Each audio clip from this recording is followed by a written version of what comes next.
talk about the core. If you haven't seen the pelvic floor video, please review the pelvic floor video and then come back for the complete core. Okay. Here we have Elizabeth, who's going to demonstrate. On the top, you have your diaphragm. It's like a dome. That's the top of it's a muscle.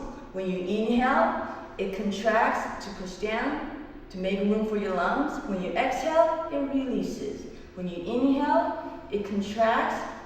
When you exhale, it releases. So that's the top of your core.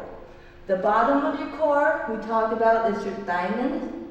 And the slats together, the slats slide together, and the slats spread apart. Now let's talk about your six-pack. Okay, we're very familiar with the six-pack, but the thing is, we actually have 10 packs. There's one set way up here, and it comes down, and it comes down, it's going to come down, and come down, and the last one is actually tucked inside your transverse abdominals. I'm going to talk about that in a minute.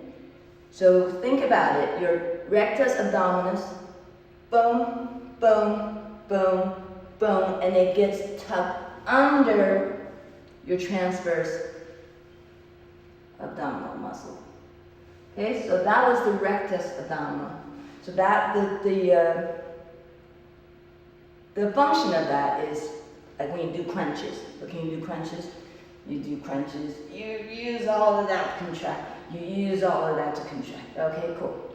Let go. And then we have your obliques. Obliques for side bend.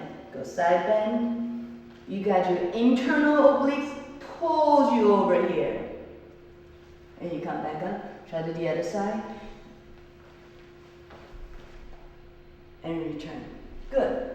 And you also have your external obliques. And I'm going to demonstrate the external oblique with the rotation. Okay? So when you rotate, your external oblique, which comes from the ribs way up here, wraps over. And actually, your internal oblique pulls towards the hip. So you go wraps over, pull towards the hips. Once again, we go external, internal. Okay? Good. Transverse abdominal muscles, it's like a corset. Boom! It sucks you up. Okay? We have to remember the rectus abdominal muscles tuck inside the transverse abdominal muscle. Okay? Great.